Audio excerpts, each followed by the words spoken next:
صبح فجر کے بعد ہمارے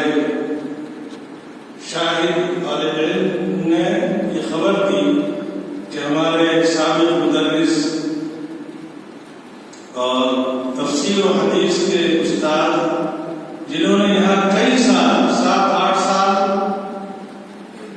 قرآن و حدیث کے علوم کی تعلیم دی، تفسیر کی، حدیث کی، فقہ کی،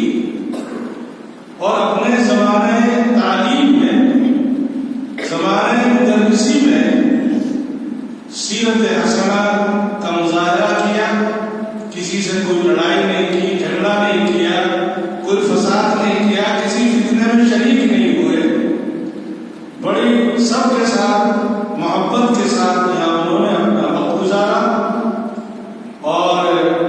ایک سال تقریباً 1.5 سال پہلے وہ اپنی بیماری کی وجہ سے مجبوری میں چھوڑ کر یہاں سے گئے، تو آج صبح ان کے انتقال کی یہ تکلیف دہ اور غمناک خبر ملی کہ صبح 4 بجے ان کا انتقال ہو گیا ہے اور اس دنیا سے وہ رخصت ہو گئے ہیں۔ تو اللہ تعالیٰ نے ایسے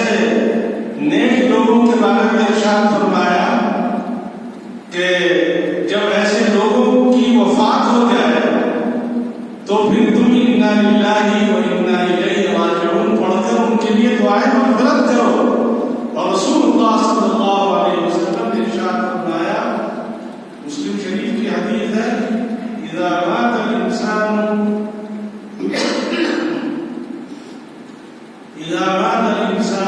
انقطع عمله الا من 3، کہ جب مسلمان مومن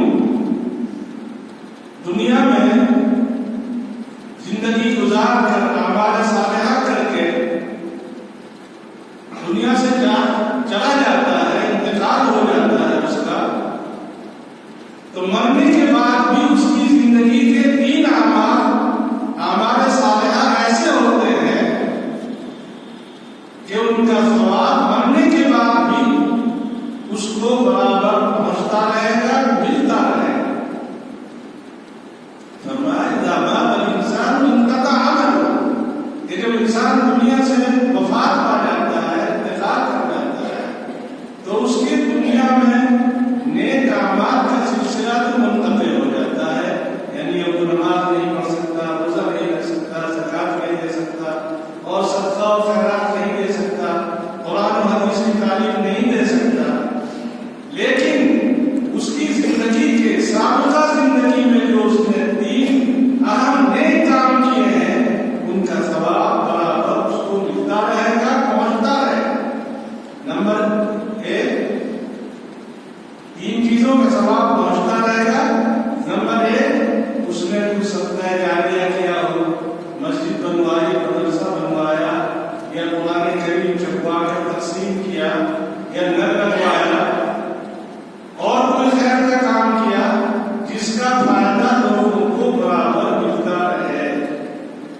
نمبر 1 صدقہ جاریہ، اور نمبر 2 علم ينتفع به، یا اس نے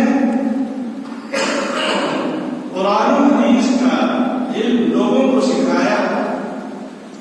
جس سے اس کے شاگرد برابر فائدہ اٹھاتے رہیں گے۔ ہم نے جن استادوں سے پڑھا تو ہم ان کے لیے دعا کرتے